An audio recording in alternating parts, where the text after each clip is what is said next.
네, 오늘 주님 우리 가운데 함께 하십니다. 우리 옆에 계신 분을 인사하시겠습니다. 주님 우리 안에 함께 하십니다. 주님 우리 안에 함께 하십니다. 예, 오늘도 예배 자리에 함께 하시는 또 현장과 또는 온라인을 통해서 함께 하시는 모든 분들의 심령 속에 우리 아버지 하나님께로부터 은혜와 평강이 넘쳐나기를 축복합니다. 오늘 이제 저희가 히브리서 13장 4절 말씀을 함께 우리가 읽으셨는데요. 오늘 이 말씀 중심해서 결혼을 귀히 여기고라는 제목으로 말씀을 통해서 함께 은혜를 받는 시간을 갖고자 합니다. 저희가 이제 히브리서를 같이 말씀을 상고하면서 오늘날과 참 다르다. 이제 어떤 면에 다르냐면 그러니까 예수님 믿으세요라는 이 말 그리고 예수님 믿겠습니다 하는 이 말들을 이 시대는 너무 쉽게 합니다. 근데 성경이 기록될 당시에는 예수님 믿으세요라는 말을 잘못했다가는 그냥 잡혀지기도 하고 그리고 모든 것을 빼앗길 수 있는 위험에 처하기도 했었습니다. 또 예수님을 믿는다라고 하는 것은 그런 상황에서 내 생명을 내놓고 예수님 믿겠습니다. 그래서 예수님 믿는다라는 것은 내 모든 걸 걸고 예수님을 내 삶의 주님으로 인정하겠습니다라는 고백이 담겨 있었다는 겁니다. 그런 가운데서 그런 환경과 문화 가운데서 예수님을 영접한 사람들은 내적으로는 분명히 평강이 있었고 확신이 있었고 내세에 대한 소망 가운데 끝까지 믿음을 지킬 수 있었지만 그러나 그 가운데 흔들리는 분도 있었기 때문에 하나님께서는 사도를 통해서 히브리서를 기록하게 하시고 인내함으로 끝까지 승리할 것을 권면하셨습니다. 그리고 이제 구원받은 성도가 구원받은 백성으로서 어떻게 살아야 하느냐를 가르쳐 주시기 위해서 구체적인 삶의 방식도 그 시대의 문화 가운데 너무 이 성경의 교훈과 또 성경의 가치관, 성경의 세계관과 너무 다른 그러한 시대 상황에서 성도는 어떠한 삶의 모습을 가져야 하는가 그것을 우리에게 가르쳐 주는 말씀이 이제 13장 1절부터 계속해서 나오는데 1절에서 우리는 지난 시간에 형제 사랑하기를 서로 사랑하기를 계속해라. 그래서 큰 하나의 성도의 삶의 원리는 사랑이다라는 것을 우리에게 말씀해 주셨고 그 사랑 없는 헌신, 사랑 없는 어떠한 이런 은사, 사랑 없는 어떠한 것들도 믿음의 유익이 되지 못하는 것을 살펴보면서 우리가 이렇게 연약한 사람들을 돌보고 섬기는 일들에 대해서 집중할 것을 권면받았습니다. 그리고 오늘 4절에 보면 모든 사람은 결혼을 귀히 여기라라고 또 침소를 더럽히지 말라라고 말씀을 주고 있는데 이것도 넓은 의미로 보면 성도가 이 세상에서 하나님을 사랑하고 이웃을 사랑하는 형제 사랑의 법칙 안에 들어가 있다라고 저는 확신을 합니다. 근데 그 가운데서 오늘 두 가지 명령 그대로를 쫓아가면서 어떻게 우리가 함께 말씀을 상고할 거냐면 결혼을 귀히 여기라고 하신 의도가 무엇일까? 그리고 침소를 더럽히지 않게 하라라는 그 말씀을 주신 의도가 무엇인가? 여기에 집중을 맞추고 오늘날 우리에게 어떻게 적용할 것인가를 우리가 살펴보도록 하겠습니다. 먼저 첫 번째 결혼을 귀히 여기다라는 말씀을 우리가 살펴보면 먼저는 이 결혼을 귀히 여긴다. 현재 세대는 결혼을 귀하게 여기지 않는 것 같습니다. 결혼을 가볍게 여깁니다. 그래서 이혼도 아주 많고 결혼을 해야 하는 목적도 사실은 불분명합니다. 그래서 결혼이나 한번 해볼까? 이제는 결혼할 때가 됐나? 남들이 결혼하는데 나는 결혼 못하나? 하면서 그냥 어떤 목적의 결혼이 아니라 그냥 하는 결혼이 되어지기도 하고 또 결혼식을 하지 않고 또는 그냥 같이 살면서 혼인신고하지 않아도 괜찮은 시대 뭐 이런 시대에 저희들이 살고 있습니다. 그런데 성경은 결혼을 귀히 여기다. 이때 귀히 여기라라는 이 원어의 말을 보게 되면 여러 가지 의미가 있습니다. 헬라어를 보게 되면 이 감나가는 또는 가치 있는 고귀한이라는 의미가 있습니다. 그러니까 오늘 이 본문 말씀은 결혼을 고귀하게 여기라 이런 의미가 가고 결혼을 고귀하게 여기고 가치 있게 여겨라. 어떻게 여기라고요? 고귀하고 가치 있게. 결혼을 고귀하고 가치 있게 여기라는 말씀이 좀 확장되면 가정을 고귀하고 가치 있게 여기라라고도 우리가 적용을 할 수가 있게 됩니다. 신앙의 관점에서 결혼을 고귀하게 여기고 가정을 고귀하고 가치 있게 여기는 것이 옳다라고 성경 우리에게 말씀하고 있습니다. 그럼 왜 그러느냐? 이 결혼이라는 제도, 가정이라는 것은 하나님이 가장 먼저 정해주신 제도이기 때문입니다. 하나님은 이 사람을 창조하는 과정 속에서 결혼의 중요성을 우리에게 보여주셨습니다. 여러분, 우리가 창세기 말씀을 다 아시기 때문에 제가 오늘 말씀을 안 띄웠어요. 그냥 다 아실 거라고 전제하고 그냥 말씀을 드리면, 창세기의 1장에 하나님께서는 전능하신 창조주 하나님으로서 만물을 창조하십니다. 그리고 1장 마지막 절 31절에 보게 되면 이 창조하신 모든 만물을 보시기에 심히 좋았다, 이렇게 말씀하셨습니다. 그러니까 하나님이 이 심히 좋았다, 이때 토부, 더 좋았다라는 말을 토부라고 한다고 하는데, 히브리어로 이 토부라는 단어가 행복하다, 복되다, 완전하다, 온전하다, 복합적인 의미를 가지고 있습니다. 그러니까 하나님이 보시기에, 하나님이 창조한 이 세상은 너무 아름답고 너무 복되고 너무 완전하고 또 너무 행복한 모습이었다라고 이렇게 해석을 할 수 있습니다. 그런데 하나님께서 이 사람을 만든 그 만물, 이건 결론적인 내용인데, 그 가운데 사람을 만드는 과정을 창세기 2장에 보여주면서 좀 더 세심하게 창세기 2장을 보여줍니다. 그래서 사람 만드는 법을 창세기 2장에서 보여줍니다. 그런데 그때 창세기 2장 18절에 보게 되면 하나님께서 이 사람을 만드실 때 아담을 먼저 혼자 만드셨다는 겁니다. 그리고 그 사명을 주셔서 동물들의 이름을 다 지어서 짓게 하시면서 이렇게 본인이 다 암수 짝이 있는데 나만 혼자라는 걸 알게 합니다. 그리고 그 가운데서 하나님이 뭐라고 친히 말씀하시면, 아담의 마음을 잘 보시고 사람이 혼자 사는 것이 좋지 않다, 토부하지 않다, 이렇게 말씀하셨어요. 그러니까 창세기 1장과 2장에서 처음으로 토부하지 않은 게 나타났는데, 좋지 않은 게 나타났고 완전하지 않은 것, 행복하지 않은 게 나타났는데, 그게 뭐냐? 사람이 혼자 있는 모습이 아주 좋지 않았다, 하나님이 보시기에. 이렇게 말씀하신 거예요. 그래서 그를 위해서, 그 사람 아담을 위해서 돕는 배필을 하나님께서 지으셨다라고 말씀합니다. 그 창세기 2장에 보면 아담이 하와를 딱 만나고 나서 얼마나 다시 토부가 됐는지, 너무 행복하고 기뻐서 내 살 중에 살, 내 뼈 중에 뼈 하고 기뻐했던 모습을 성경 통해 확인하게 됩니다. 그리고 나서 창세기 2장 24절에 보게 되면 어떻게 보면 성경에 나타나는 첫 번째 결혼 제도의 원리, 아니면 하나님의 첫 번째 주례사라고 할 수 있는 말씀이 나옵니다. 그게 뭐냐면 창세기 2장 24절에 이러므로 남자가 그 부모를 떠나 여자와 연합하여 둘이 한 몸이 될지라 라는 말씀을 하나님께서 친히 주십니다. 그러니까 하나님이 주신 말씀이거든요. 예수님께서 나중에 하나님께서 이렇게 말씀하셨다, 이렇게 하시거든요. 그런데 그때 아담과 하와가 부모가 있었나요, 없었나요? 없었죠. 그런데 부모를 떠나, 이 말은 아담 이후에 나오는 출생하는 모든 인류에게 결혼의 제도, 가정의 원리를 가르쳐 줬던 것이죠. 그래서 항상 문제는 뭐냐? 인간이 타락하고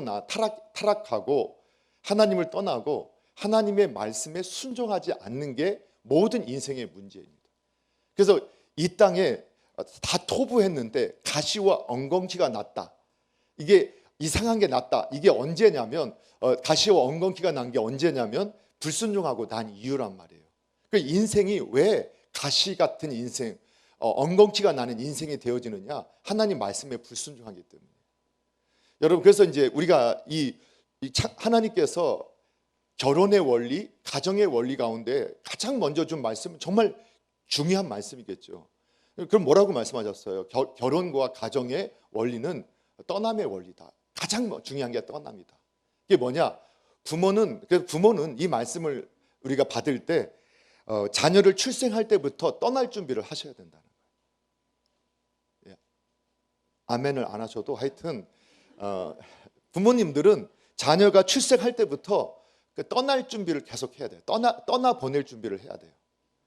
예. 그 일생이 뭐냐? 자꾸 애들이 나보러 떨어져 나가는, 멀리 떨어져 나가도 안심할 수 있는 자녀로 이게 잘 양육하는 거예요. 그래서 결혼이 뭐냐? 최종적으로 부모님을 떠나는 시간이 결혼의 시간이라는 거예요. 그렇다면 자녀 입장에서는 잘 떠나는 훈련을 평생 하는 거예요. 그리고 결혼이라는 건 뭐냐? 내가 최종적으로 부모님을 떠난다라. 이런 시간이에요. 그러면 이 세상에 보면 왜 가정이 문제가 생길까를 잘 보세요. 그건 떠나지 않기 때문이에요.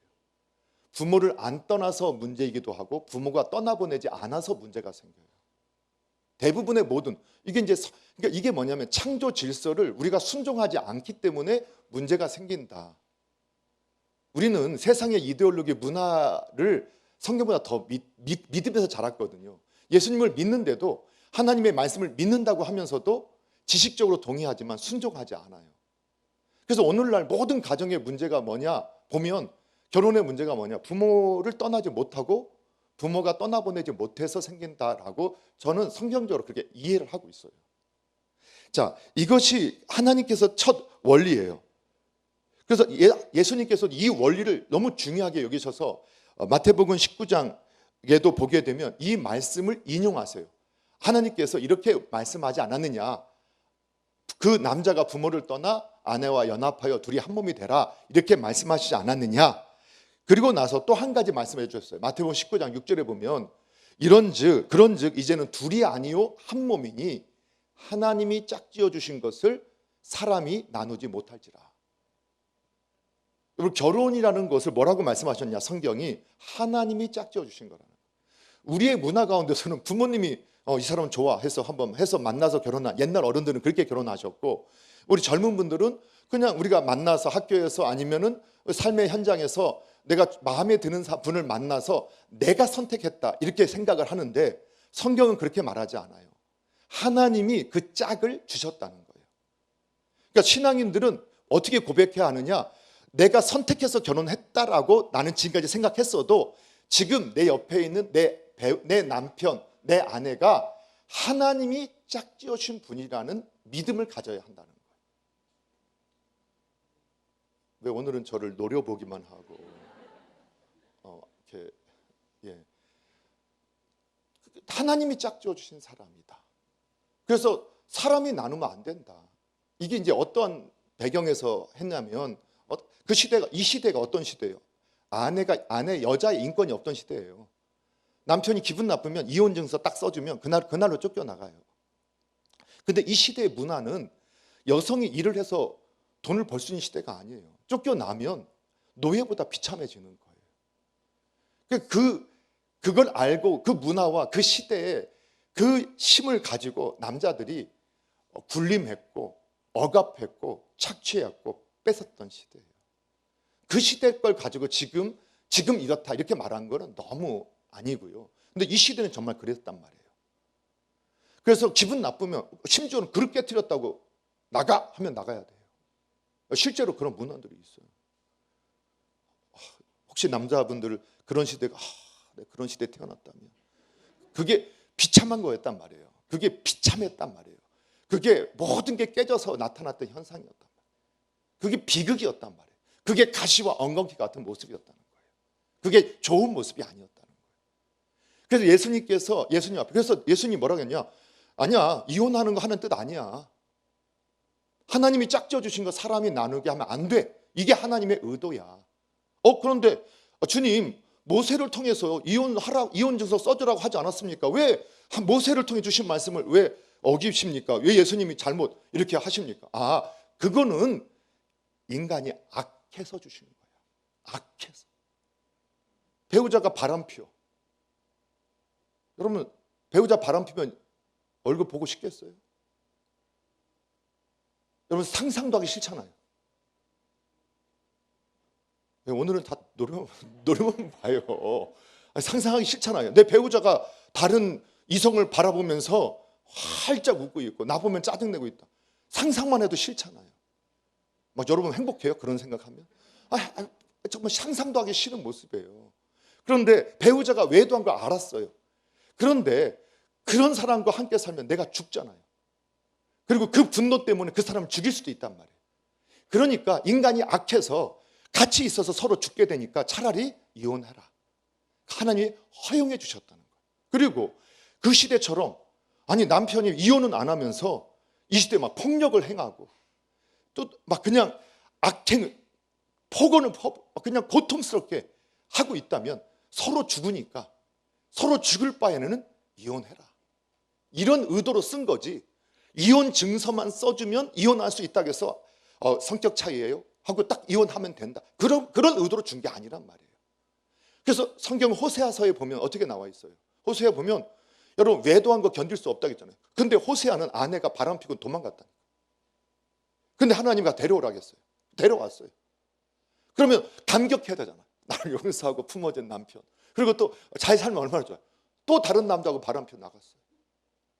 그런데 하나님 어떻게 해요? 또 데리러 오라는 거예요. 또 데리러 오라. 데려가라. 또 데려왔단 말이에요. 이게 하나님의 사랑이라고 말씀하신 거예요. 그래서 우리가 용서할 수 있고 품을 수 있다면 끝까지 품어라. 그런데 인간이 악해서 같이 있으면서 그 상대방을 죽일 것 같고 내가 죽을 것 같으면 이혼 증서 써서 법적으로 이혼하고 이혼한 후에는 다시 만나는 거 괜찮아요. 그런데 이혼하지 않고 그렇게 외도했으니까 나도 맞바람? 뭐 이러면서 그렇게 하면 그게 무슨, 그러니까 차라리 그럴 때 이혼을 해라라고 하나님은 허용해 주셨다 이렇게 말씀해요. 그랬더니 그 당시 남자들이 뭐라고 말해요? 그 말 딱 차라리 결혼 안 하는 게 낫겠네요. 그 당시 문화에서는 그렇게 할 바람 내가 뭐하러 결혼해요? 이 정도 수준으로 생각했던 시대였다라는 거예요. 여러분 이해되시죠? 그래서 오늘날 신앙인들에게는 동일한 말씀이에요. 우리가 예수님 믿잖아요. 우리 성경 말씀대로 살아야 된다고 우리가 믿잖아요. 근데 하나님께서 뭐라고 하셨어요? 내 옆에 있는 배우자는 누가 짝져 주셨다고요? 하나님. 그럼 그 짝을 지금 인정하지 않고 있으면 누구에게 불순종하는 거예요? 하나님께. 우리 신앙에 그런 해석이 가능해야 돼요. 그러니까 그래서 제가 이제 결혼하기 전에 커플들 만나면 자기가 교제를 하면 꼭 가르쳐 주는 것이, 배우자라는 것은, 우리가 결혼이라는 것은 한 남자를 선택하고 한 여자를 선택하는 과정이 아니라 세상에 있는 모든 남자를 포기하고 세상에 있는 모든 여자를 포기해 가는 과정이다. 그래서 이제는 다른 남자는 남자가 아니에요. 다른 여자는 여자가 아니다. 기억나시나요? 저 공부했던 분들. 남자가 아니에요. 여자. 심지어는 제가 이렇게도 가르쳐요. 이제 우리 어르신들은 언짢을 수 있는데 부모님, 아빠도 남자가 아니고 엄마도 여자가 아니다. 유일한 남자, 유일한 여자는 누구여야 되느냐? 내 배우자. 그게 1순위가 돼야 된다는 거예요. 아니, 그래서 그러니까 부모를 떠나라, 자녀를 떠나보내라, 이거 버리라는 말 아니라는 거 아시죠? 오늘 이 말씀을 듣고 오늘 당장 가서 부모를 버리리라, 뭐 내가 내 자녀를 버리리라, 뭐 이런 결심하시면 안 돼요. 성경은 오히려 주 안에서 부모님을 공경히 여기고 자녀를 잘 훈육하라고 분명히 말씀하셨어요. 버리라는 게 아니라 독립하라는 거예요. 독립. 확신하게 독립해라. 아멘이시죠?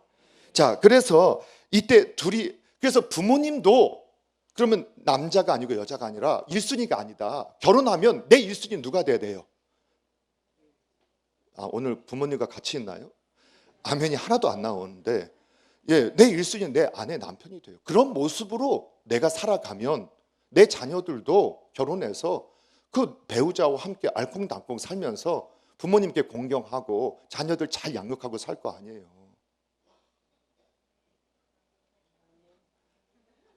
하여튼 말씀을 믿으세요. 제 말이 아니라 말씀의 원리가 그렇다는 거예요.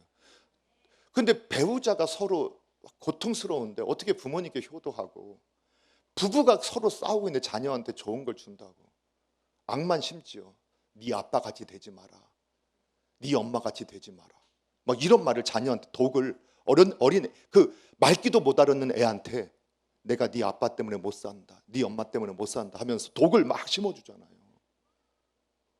그리고 남편 없이는 살아도 너 없이는 못 살아. 완전히 왜곡된 성경의 가치관과 벗어난 말과 행동을 하면서 나는 신앙이다라고 이렇게 말을 한단 말이에요. 자, 그래서 우리는 결혼이라는 것은 이처럼 하나님께서 정말 귀하게 아주 여기시고 계시다, 고귀한 것이다. 그래서 신앙인들은 결혼을 아주 고귀하게 여겨야 되고 가정을 고귀하게 여길 수 있어야 된다. 뿐만 아니라 여러분, 왜 결혼이 귀한 거냐? 이 결혼 제도가 고귀하냐? 예수님께서, 하나님께서 창세기 1장에서부터 사람을 만드셔 2장에 결혼이라는 제도를 허락하시고 난 후에 그 다음에 성도와 하나님과의 관계를 교회와 그 예수님과의 관계, 결혼의 관계로 묘사하고 있어요. 에베소서 5장 22절부터 33절에 보게 되면 여자의 머리가 남편, 아내의 머리가 남편인 것처럼 교회의 머리는 예수님이시다. 또 교회 머리 대신 예수님의 몸이 교회인 것처럼 아내가 남편의 몸이 된다. 그래야 온전해진다는 거예요. 그걸 우리에게 결혼의 원리를 가지고 가르쳐 주신다는 거예요. 그리고 마지막 계시록에 가면 마지막 저 천상에서 이루어지는 이 예수님과 하나님과 우리가 만남을 뭐로 표현하느냐? 결혼 예식으로 표현해요. 신랑 신부가 함께 결혼하는 것으로. 결혼이라는 것은 정말 친밀한, 그리고 하나님과 우리의 관계를 가르쳐주는 중요한 제도이기 때문에 우리가 이 결혼을 정말 고귀하게 아주 가치 있게 여기는 태도를 성도가 잊어서는 안 된다는 거예요. 여러분, 그래서 신랑 신부 결혼했던 아담과 하와에게 하나님께서 주신 선물이 있었어요. 그게 무슨 동산이죠? 네, 에덴 동산. 그 에덴이라는 단어를 연구해 보면요, 에덴이라는 말이 어떤 의미가 있다고 하는지 기억하시죠? 원어에 보면 기쁨, 행복이라는 의미가 있고 거기에 울타리라는 의미가 있어요. 그러니까 에덴 동산이라는 어떤 의미냐면 이게 가정과 교회의 원형이라고 한다고 했잖아요. 그런데 에덴이라는 의미는 어떤 의미가 있냐면 행복의 울타리, 기쁨의 울타리라는 거예요. 그러니까 울타리라는 게 뭐냐? 안에 있을 때 내 것이고 안에 있을 때 보호받는다는 거예요. 그러니까 가정이 행복하고 기뻐야 그 사람의 인생이 행복하고 기뻐요. 또 신앙인들은 교회가 평안하고 행복해야 그 삶이 행복하고 기쁘다는 거예요. 여러분이 세상에서 아주 성공했어요. 심지어는 대통령이 되고 어떤 위정자가 되고 무슨 어떤 데 탑이 됐다 하더라도 여러분, 집안이 불편해요. 가정이 깨져 있고 막 부부가 싸우고 형제끼리 싸우고 그 가정 가보세요. 행복하겠어요? 행복하지 않아요. 여러분, 교회당 출석하시는데 우리 교회에 오면은 맨날 싸우고 있다고 보세요. 그럼 교회 나오고 싶겠어요? 하여튼 오늘 말을 안 하셔도 저는 그냥 할게요.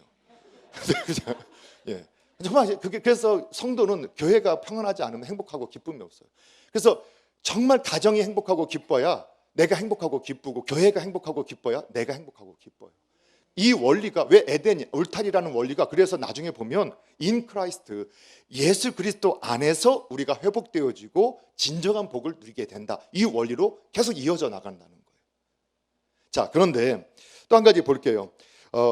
왜 또 이 시대에 결혼을 귀하게 여기라고 했느냐? 여러분, 신앙이 한쪽으로 너무 치우치면 왜곡됩니다. 그런 경우들 많이 봐요. 예를 들면 여러분, 우리가 아주 그냥 매일 금식한다, 그런 분을 여러분 보면 어떨까요? 그분 믿음 좋게 볼까요? 좋지 않게 볼까요? 예, 좋지 않게 보세요. 훌륭하신데요. 예, 우리가 예를 들면 매일 금식한다. 나는 한 끼만 먹어. 제가 여러분 탁 할 때마다 빼빼 말라가지고 내가 매일 금식합니다 하고 눈빛을 찐하게 해서 여러분 노려본다고 해보세요. 여러분, 제 눈도 못 맞출 거요. 우리 목사님 신령한 목사님이에요. 이게 인간에 있는 종교성이거든요.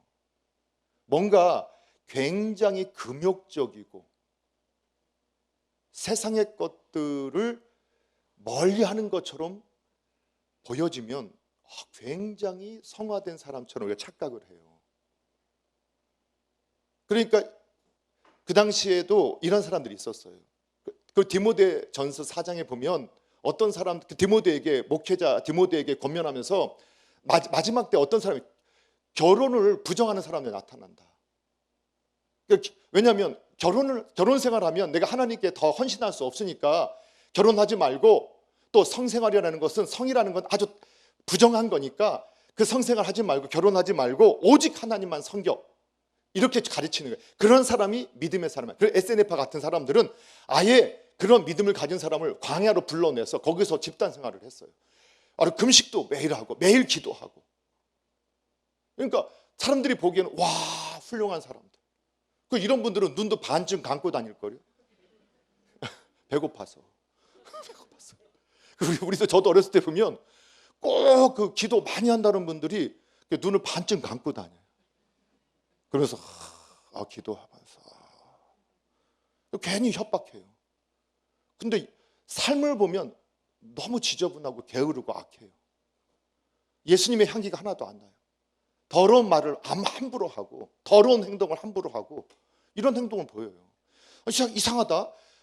절제하고 정말 예수님을 기뻐서 내가 헌신했으면 예수님을 닮아서 예수님의 향기가 나야 되는데 그분 앞에만 가면 상처받는 거예요. 그게 믿음의 일이 아니에요.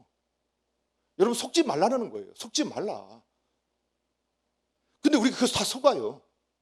이분 신령한 분이에요. 그 말에 우리가 얼마나 속아요. 뭐가 신령? 예수님을 닮은 게 신령한 거죠.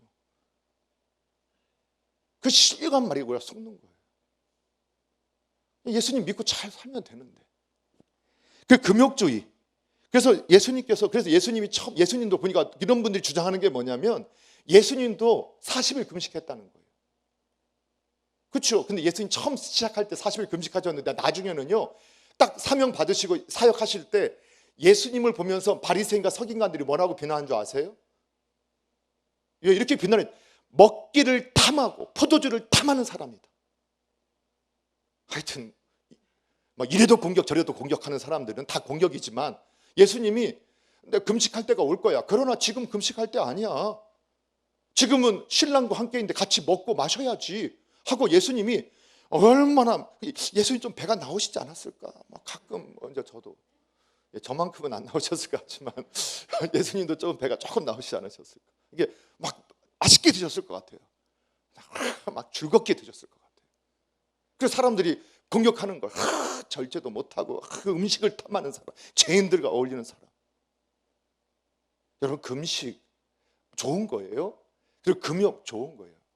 그런데 모두가 다. 그리고 결혼을 안 하는 거, 그것도 내가 사명받아서 안 하는 거 분명히 좋은 거예요. 그래서 마태복음 19장 11절에 보게 되면 태어날 때부터 고자가 있고 사람이 만든 고자가 있고 하나님 나라를 위해서 스스로 고자된 사람도 있다. 특별한 경우라는 거예요. 근데 이 시대에 마치 결혼을 안 하고 산속에 들어가서 신령하게 살면 괜찮다라고 하는 이런 거짓된 사상에 속지 말라라고 결혼을 귀하게 여겨라. 결혼을, 가정을 귀하게 여겨라. 이게 하나님의 뜻인 줄 믿으시기 바랍니다. 그래서 여러분 결혼을 안 하시려고 하면 하나님의 뜻이 있어야 안 하셔야 됩니다. 결혼은 늦게 하셔도 괜찮고 안 하셔도 괜찮습니다. 그 잘못된 거 아닙니다. 그렇죠? 근데 안 하시려고 하면 뜻이 있어야 돼요. 나 편히 살려고. 이거는 아닌 것 같아요. 생육하고 번성하고 땅에 충만하는 게 하나님의 일차적인 축복이기 때문에 결혼하시는 게 하나님의 뜻이에요. 그래서 여러분 결혼을 귀히 여기지 않는 문화가 얼마나 심하게 되냐면 요즘에는 결혼도 사람들 중심으로 해요.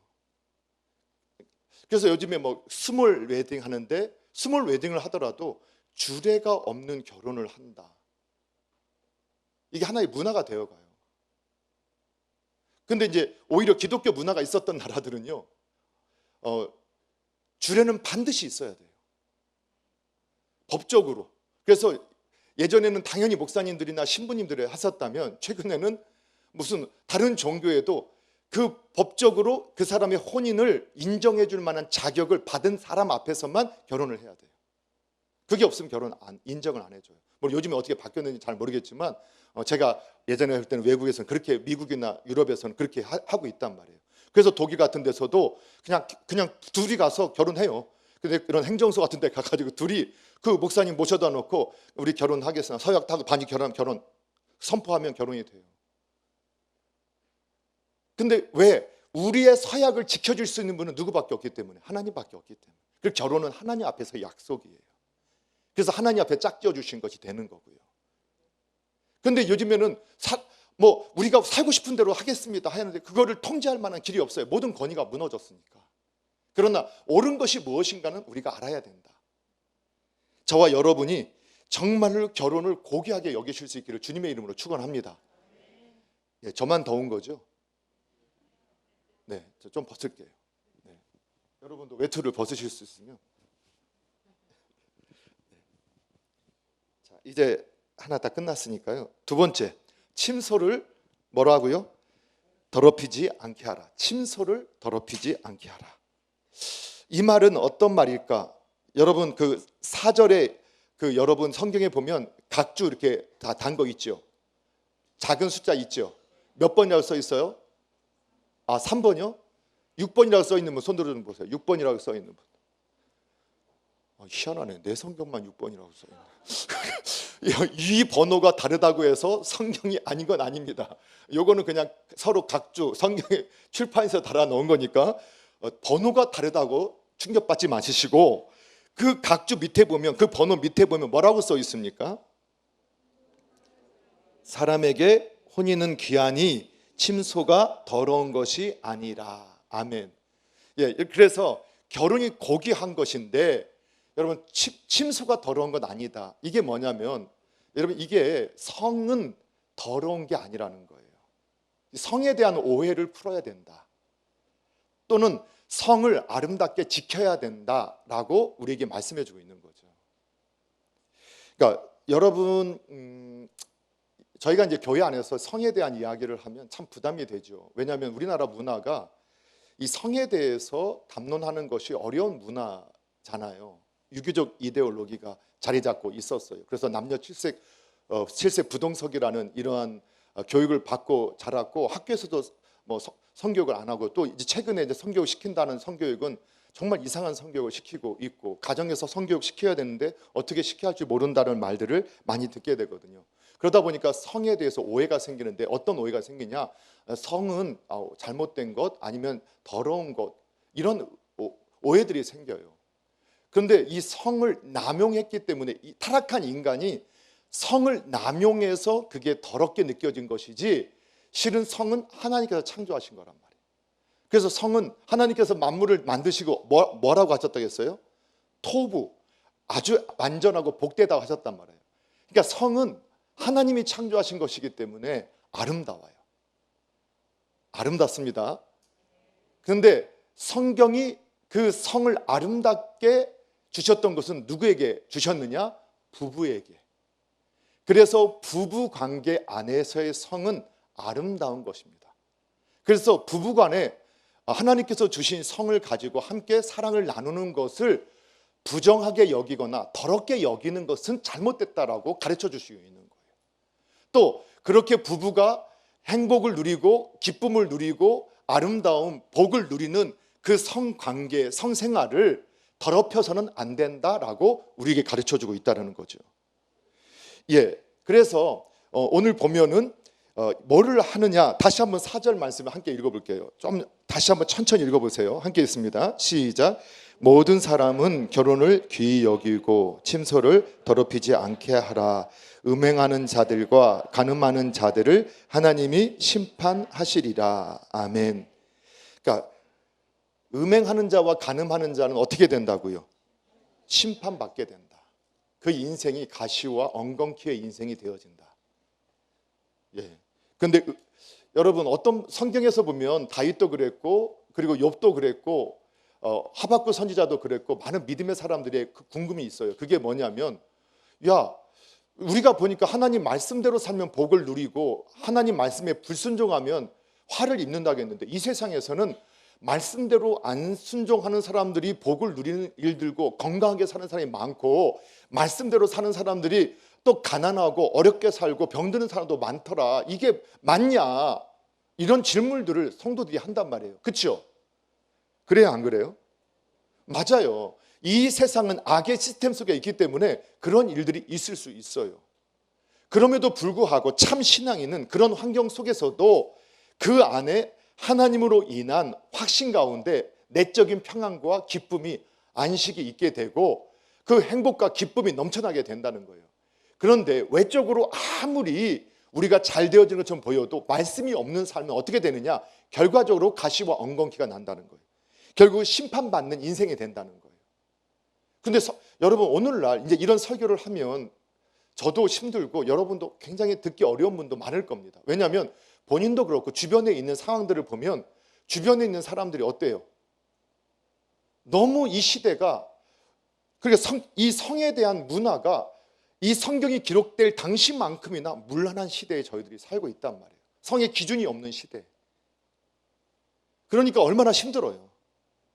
그래서 오늘 말씀을 들으면서 저와 여러분 스스로 정죄를 하거나 정죄받고자 이 말씀 전하는 게 아니에요.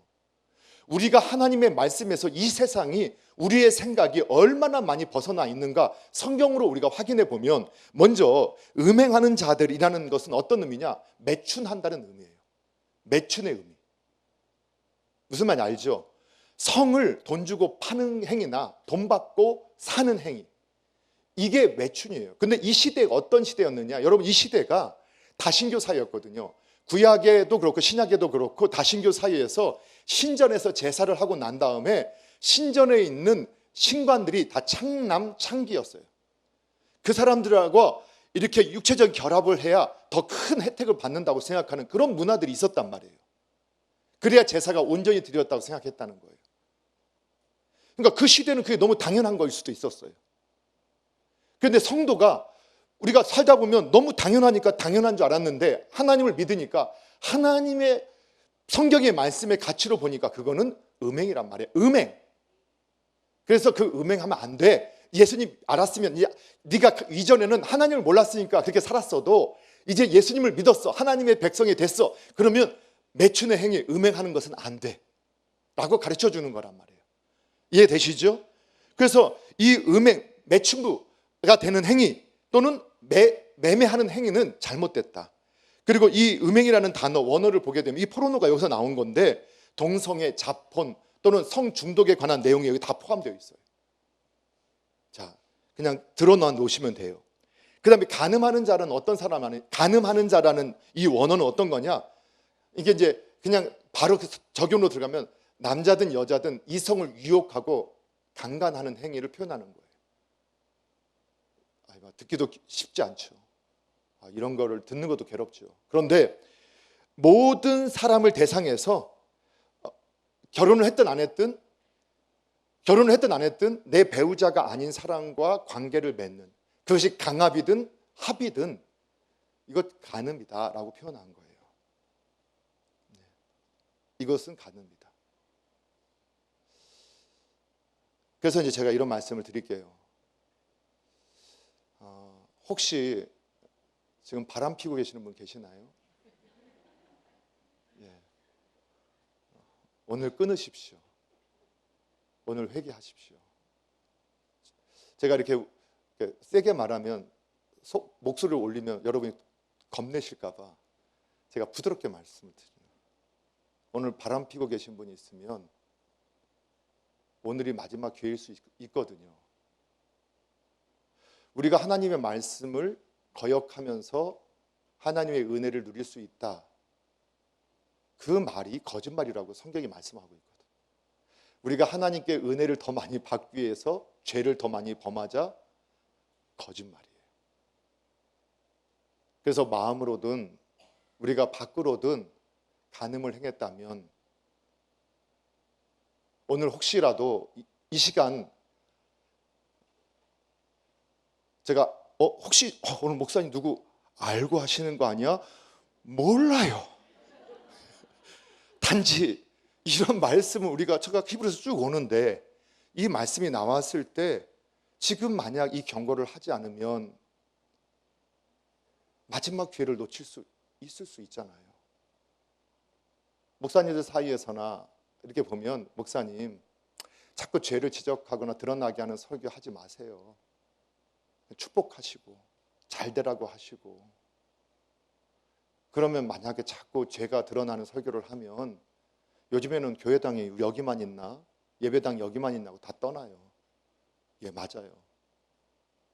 그런데 교회당을 떠날 수는 있어도, 교회당은 바꿀 수는 있어도 하나님을 떠날 수는 없어요. 하나님을 바꿀 수는 없어요. 우리 다 죄인이거든요. 또 다른 죄도 있잖아요. 현장에 가늠했던 여인도 용서해 주시는 분이 예수님이세요. 근데 죄악을 품으면서 나는 오히려 기뻐, 교회만 오면. 실제로 그런 분이 있었거든요. 그러니까 밖에서 죄를 짓는데 교회 와서 오면은 이 분위기 속에서 막 용서받는 느낌이라는. 죄는 끊지는 않는 거예요. 그게 어떻게 보면 죽음으로 자꾸 다가가고 있는 거예요. 교회가 오히려 교회를 와서 죄를 회개하는 게 아니라 그 감정의 해소만 받고 있는 거예요. 삶이 바꿔지지 않고. 그래서 제가 이렇게 말씀을 드리는 거예요. 오늘이 마지막 기회일 수 있어요. 요즘에는 이렇게 말하잖아요. 결혼을 안 하는데도 같이 살아보고 결혼해야지. 어떻게 같이 안 살아보고 결혼해? 잠자리도 안 해보고 어떻게 이런 것들을 미디어와 영화와 드라마를 통해서 계속 세뇌하는 문화 가운데 우리가 살고 있어요. 그래서 그것이 옳은 것처럼 생각하는 시대에 살고 있어요. 심지어는 어떤 커플, 제가 어떤 형제 자매에게 이런 말을 들었는데 내가 혼전 순결을 지키겠다고 하니까 나 사랑하지 않냐라고 물어봤다는 거예요. 오히려 그런 시대에 살고 있어요. 그럼에도 불구하고 우리들에게 있어서 하나님의 말씀은 뭐냐? 혹 과거에 내가 그랬다 하면 그 회개해야 돼요. 과거의 일도 회개해야 돼요. 지금 일도 회개하셔야 돼요. 그리고 다시는 거기를 가서는 안 된다. 그런 은혜 있기를 주님의 이름으로 축복합니다. 그리고 확신하시죠? 그렇게 살면 못 살아요. 다 살아요. 끼리끼리 만나게 돼 있어요. 내가 그렇게 지키면, 내가 그렇게 살면 그런 사람들을 통해서 저에게 은혜 베풀어 주세요. 그걸 믿으셔야 돼요. 하나님이 전능하신 하나님이 함께 하세요. 자, 그래서 여러분 왜 이 성이 이렇게 중요할까? 여러분 그 성경에 보면요, 사람이 타락할 때 지혜가 생겨요. 그때 가장 먼저 이 성을 봐요. 여러분 아담과 하와가 결혼을 하고 창세기 2장 25절에 보면 서로 벌거벗었지만 부끄러워했을까 안 했을까요? 왜 안 했을까요? 벌거벗었는데 왜 안 부끄러워했어요? 둘밖에 없어서? 그건 아니에요. 왜 안 부끄러워했을까요? 하나님의 목적대로 서로를 바라봤으니까. 하나님의 완전한 다스림 속에서 하나님의 의도, 창조된 의도대로 그 사람을 보니까 그때는 부끄러워하지 않았어요. 그런데 창세기 3장 7절에 보게 되면 그들이 선악과를 따먹고 나서 마귀가 말했던 건 진짜 눈이 밝아졌어요. 그때 눈이 밝아진 건 우리가 말하는 영적인 눈이 밝아진 게 아니라 죄악의 눈이 밝아진 거예요. 하나님이 주신 것을 악하게 쓸 수 있는 방법들을 깨닫게 된 거예요. 그러니까 벗은 몸을 보니까 부끄러움이 들어온 거예요. 수치심이 들어온 거예요. 죄책감이 들어온 거예요. 두려움이 들어왔고 불안한 마음이 들어온 거예요. 그래서 하나님을 피해 숨었다는 거예요. 여러분 그러고 나서 이처럼 이 성이 가장 인간이 타락하고 날 때부터 가장 처음에 인간의 타락한 이성 속에 시각 속에 들어온 것이 이 성적인 모습이에요. 성을 잘못 사용할 수 있다라는 것을 그 욕망을 깨달은 거예요. 근데 그 인간의 마음 속에는 하나님의 형상이 타락해서도 남아있고 양심이 남아있어서 그걸 부끄럽게 여겼다고요. 그래서 숨었던 거예요. 자, 그럼 놀랍게도 창세기 4장에 보게 되면 창세기 4장 19절에 가면 라멕이라는 사람이 나와요. 그 사람이 아내를 둘을 두는 거예요. 일부 일처제가 깨져버리는, 창세기 벌써 4장에서 일부 일처제가 깨져요. 그럼 여러분 많은 분들이 성경에 어디 일부 일처제가 나와 있습니까? 이렇게 말하는 분도 있어요. 우리 성도님 다 아시죠? 근데 제가 다시 말씀을 드릴게요. 성경에 아담이 혼자 있는 것이 좋지 않아 보여서 하나님이 좋게 하시려고 여자를 창조하셨잖아요. 근데 뭘로 만드셨다고 나와요? 갈비뼈 뽑아서 재우셔서 외과 수술하신 거죠. 그런데 갈비뼈 하셨는데 하나님이 아담에게 만약에 그 혼자 있는 것이 좋지 않아서 세 사람이 필요하면 한 개를 뽑아서 만드신 분이 3개 만드실 수 있었을까요? 없었을까요? 10개라도 뽑아서 만들어 줬겠죠. 혼자 있지 않게 하기 위해서. 그런데 아담에게는 하와 한 여자만 있어도 완전해지고 토부해질 수 있었기 때문에 하나만 뽑아서 만들어 준 거예요. 성경의 해석을 믿으세요. 그래서 일부 일처제인 거예요. 그런데 인간이 타락하니까 어떻게 되느냐? 자신의 신과 그리고 자신의 욕망 때문에 다른 남자가 취할 여자, 가난하고 힘없는 그 사람의 여자까지 내가 취하는 거예요. 그게 인간의 타락이에요. 하나님 주신 신과 하나님께서 지혜, 하나님 주신 지식, 물질, 이 힘을 가지고 사랑하고 섬기는 데 사용하라고 줬던 것을 굴림하고 억압하고 착취하는 데 쓰는데, 라멕이 자신의 욕망을 따라서 아내를 둘을 취했다는 거예요.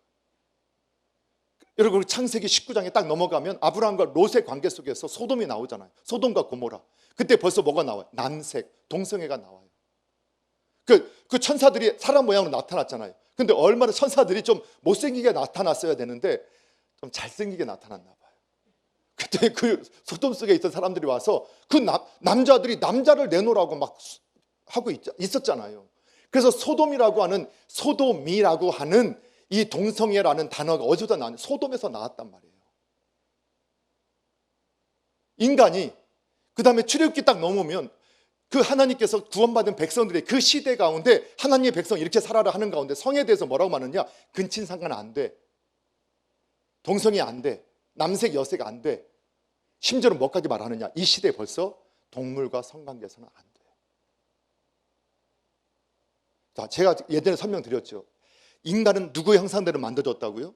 하나님의 형상대로. 하나님의 형상대로 만들어진 사람이요, 그 하나님 없이 사니까 쾌락을 위해서 쫓아가면서 어떻게 되느냐? 하나님 없이 사니까 하나님의 말씀을 떠나서 그 성을 가지고 수치스러운 행동들을 점점 더 커져가는데, 처음에는 한 여자에서 다양한 이 다처제로, 그 다음에는 남자가 남자, 여자가 여자 욕망을 취하고, 나중에는 짐승까지, 인간의 수준이 짐승까지 떨어지는데 그걸 몰라요 사람들은. 그걸 당연. 이 시대는 그게 인권이라고 가르치는 시대까지 된 거예요. 그게 바벨탑을 쌓는 거예요. 그게 인권이래요. 옳고 그름이 없어진 거예요. 하나님이 없으니까. 그걸 우리에게 가르쳐주고 있는 거예요. 오늘 그래서 결혼 가볍게 여기죠. 우리나라 헌법에 그래도 아직까지는 남자와 여자의 결합이 결혼이라고 헌법에 제정되어 있어서 우리 쉽게 바뀌지는 어려울 것 같지만, 계속해서 법으로 지금 이 잘못된 이 인본주의 세계가, 바벨탑의 이 문화가 자꾸 법을 바꾸고 들어오는데, 어떻게 하느냐? 결혼을 어떻게 하느냐? 남녀의 결합이 아닌 사람과의 결합으로 바꾸려고 한단 말이에요. 이게 무슨 의도인지 아시겠죠? 그 남자와 남자가 결혼해도 돼, 여자가 여자가 결혼해도 돼, 이렇게 이제 만들어가 하는 거예요. 창조의 질서를 완전히 깨트리는 거죠. 생육하고 번성하고 땅에 충만할 수 없어요. 하나님의 창조 질서를 완전히 깨트리는 법들을 세팅하려고 하는 거예요. 그런데 더 나가서 유럽에서는 어디까지 허용하느냐? 남자와 남자, 여자, 사람의 결합이 아니라 사람과 다양한 것들의 결합을 결혼을 인정하는 거예요. 그래서 여러분, 신문에서 뉴스 나오면서 깜짝 놀라요. 최근에도 네덜란드가, 거기서는 어땠어요? 어떤 부인이 키우던 개하고 결혼했잖아요. 지금 우리는 웃지요. 근데 곧 우리가 웃지 못할 시대가 올 거예요. 이게 차별금지법의 이 독소 조항이라고 하는 거. 그러니까 광명의 천사처럼 너무 아름다운 이름을 가지고 왔는데 그게 통과됐을 때 그걸 하나하나 무너지게 되면 어디까지 오냐, 이렇게 되는 거예요. 그래서 이번에 우리 3040 셀, 거기서는 기독교 세계관 전쟁에 대해서 우리가 함께 공부하잖아요. 거기도 그런 이런 내용들이 나오죠. 심지어는 일본에서 어디까지 갔느냐? 사람이 아니라 인형하고 결혼하는 거예요.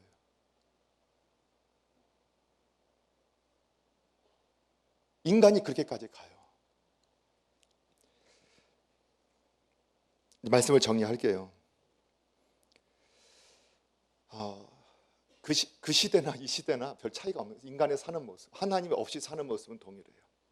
그런데 이 세상에서 정말 가정의 고귀함, 결혼의 고귀함을 이 땅에 드러낼 수 있는 존재는 누구밖에 없냐? 하나님 섬기는 백성밖에 없어요. 침소를 더럽히지 않는 이 문화를 만들 수 있는 사람이 누구밖에 없냐? 교회밖에 없어요. 여러분, 하나님 말씀이 진리임을 믿지요. 여러분, 혹 우리가 과거에 실수할 수 있어요. 화내지 말라고 했는데 화내요, 안 내요? 근데 회개해요, 안 해요? 안 하니까 문제죠. 그게 문제란 말이에요. 우리가 실수할 수 있어요. 또 하나님을 온전히 섬기지 못할 때 그럴 수 있어요. 그럴 수 있었어요. 그러나 지금 하나님 앞에 있으면 여러분 결단하셔야 돼요. 그래서 우리 남서울 중앙교회당을 통해서 다시 한번 이 시대의 거룩함을 회복하게 하는 이런 은혜가 있었으면 좋겠습니다. 그래서 우리 결혼을 귀히 여기고 여러분 성을 아주 귀하게 여기십시오. 여러분 결혼하기 전이라면 어떨까? 이번에 코로나 때문에 이런 일이 있었어요. 코로나 때문에 결혼이 막 취소되는 거예요. 그러니까 양가 부모님이 결혼식장까지 다 잡아놨는데 결혼이 취소되니까 어떻게 했느냐? 두 부부 그 부모님이 합의하고 부부가 같이 그 연인끼리 혼인 신고를 하고 같이 먼저 살다가 나중에 결혼식을 하는 커플들이 있었어요. 저는 그걸 잘했다고 봐요. 어떤 사람들은 결혼식도 안 하고 그냥 같이 살면서 사실혼 관계. 그 세상의 법은 사실혼도 결혼한 부부와 똑같은 법적인 혜택을 줘야 한다라고 자꾸 그렇게 가는 거예요. 그게 바로 인본주의 문화거든요. 다 벨탄 문화거든요. 가정을 해체시키는 문화거든요. 그런데 성도가 그래도 부득이하게 결혼식을 못했지만 양가 부모님의 허락을 했고 또 두 연인이 심지어는 신혼 신고까지 하고 같이 산다. 잘하는 거죠. 이거 얼마나 훌륭한 일이에요. 근데 신앙적으로 보면요, 그렇게 혼인 신고를 하지 않은 부부라면 간음이에요. 성경적으로 보면 결혼식장에 들어가서 결혼하고 나올 때까지 내 아내일지 내 남편일지 모를 수 있다. 여러분 결혼식장에서도 결혼식장에 안 나오는 신부도 있고요, 결혼식장에 안 나오는 신랑도 있어요. 그때까지 모르는 거예요. 바른 하나님의 말씀의 가치를 세울 수 있는 저와 여러분 되기를 바랍니다. 그리고 우리 자녀들이 이 거룩한 유산을 잘 넘겨주되 협박이 아닌 사랑으로, 은혜로 함께 할 수 있기를 바랍니다. 우리 내가 주인 삶은 함께 찬양하겠습니다.